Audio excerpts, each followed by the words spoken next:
ऐसा चलते रहेंगे। हम जब सब्जेक्ट पढ़ेंगे ना तो हमारा स्टूडेंट पूछता है, मेरी इस क्लास का एक मकसद है, प्रश्न पूछो, रुको कि हम क्या पढ़ रहे हैं। हम अगर यही पढ़ रहे हैं तो ग्रेजुएशन में जो हमारा टीचर पढ़ा था हमें कोचिंग करने की क्या आवश्यकता है?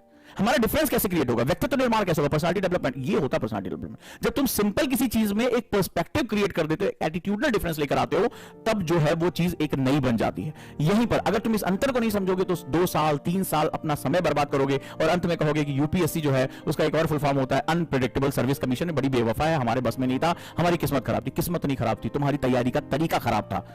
ठीक है, तो ये बहुत इंपॉर्टेंट है कि रुक रुक के बीच बीच में जरूरी है कि आप ये समझे कि ये पूरी प्रक्रिया है क्या। तो जब हम कंटेम्प्रोरी यानी समसामयिक आते हैं तो हम उसके सेगमेंट्स को समझने की कोशिश करते हैं। यहां हम बोलते हैं एप्लीकेबिलिटी ऑफ नॉलेज। जहां यूनिवर्सिटीज में आप बात करते थे that is attaining of knowledge.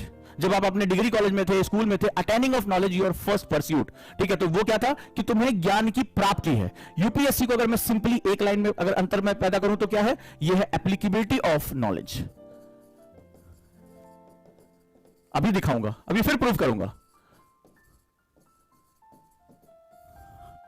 Right, यानी कि अपने ज्ञान का अनुप्रयोग करना, और अनुप्रयोग की शर्त है कि वो देश काल के अनुरूप होना चाहिए, नहीं तो फिर वही गलत हो जाएगा। किसी लड़की के साथ गलत होगा और तुम जो है वो क्या जाकर उसको समझाओगे, बेटी देखो तुम्हें घर से बाहर नहीं निकलना चाहिए था। अच्छा, तुम्हें नहीं निकलना चाहिए था। पोस्ट तुमने डॉक्टर भीमराव अंबेडकर की शेयर करनी शुरू कर दी थी और उन्होंने जब न्याय की समझ, समानता और न्याय की समानता की बात की थी, तुम्हारे सारे सिद्धांत गायब हो गए। तुमने लड़की को बोला बेटा देखो छोटे कपड़े पहन रहे हो, इसी वजह से ऐसा हो रहा है। तो आपके जो सॉल्यूशन होंगे वो कंटेम्प्रोरी नहीं होंगे, और जब आपके सॉल्यूशन कंटेम्प्रोरी नहीं होंगे, आप जानते हैं इस समाज के लिए वो एजेंट बन जाएंगे जो समाज में जड़वत्ता, सड़न और एक घुटन पैदा करता है। समाज के बाहर कभी घुटन पैदा होती है। समाज में ये जितनी भी जो सोसाइटी में गलत चीजें हो रही हैं, ये क्या एलियंस आकर करके जाते हैं? मंगल ग्रह के लोग, शनि ग्रह के लोग करके जाते नहीं करके जाते हैं ना, इसी ग्रह के लोग करते हैं ना, इसी देश के लोग करते हैं। ये हमारे तुम्हारे बीच में होते हैं ना, जब वो रेप की घटनाएं होती तो पता चलता है ना कि वो उसका रिश्तेदार था या वो फलाना व्यक्ति था जिसने उस बच्ची के साथ गलत कार्य किया। होता है कि नहीं होता है? तो आपको, चूंकि आप एजेंट ऑफ चेंज बनने जा रहे हैं, आप यूपीएससी को जो है ज्वाइन करने जा रहे हैं, और आपको लगातार आपके ऊपर ये दबाव बने रहेगा, और आपका ये कर्तव्य है कि आप जो है वो एजेंट ऑफ चेंज में आपको परिवर्तित करना पड़ेगा। और किसको परिवर्तित करना पड़ेगा? इसी समाज में बैठा हुआ वो व्यक्ति जो अपने गलत पर्सपेक्टिव की वजह से गलत व्याख्याएं कर रहा है। वो जो समाधान, वो भी समाधान दे रहा है, कह रहा है बेटी तुम घर के बाहर मत निकलो। वो पिता क्या करेगा? पढ़ाई छुड़ा देगा। बोलो मैं सच बोल रहा हूं कि नहीं बोल रहा हूं? ईमानदारी से बताना।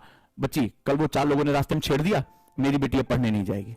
पढ़ के क्या करेगी बेटी? जल्दी से कोई भी लड़का ढूंढो, इसकी हाथ पीले करो, नहीं तो कल हम कहां समाज में मुंह दिखाएंगे?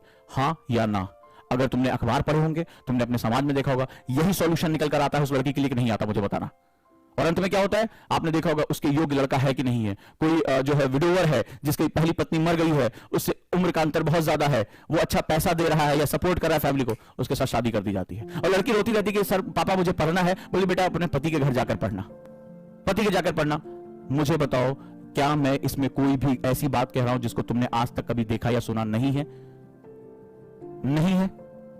ऐसा होता है, तुमने अपने आसपास देखा होगा। अगर अब तुम अपने परिवार, अपने खानदान में देखते हो, तुम्हें कहीं ना कहीं ये घटना दिखाई पड़ी होगी। और जो लड़की उसके लिए उत्तरदायी कारक नहीं है। हम पेपर 1 में पढ़ते हैं ना, पेपर 1 में पैट्रियार्की पढ़ते हैं, महिला सशक्तिकरण पढ़ते हैं, सामाजिक कुरीतियां पढ़ते हैं।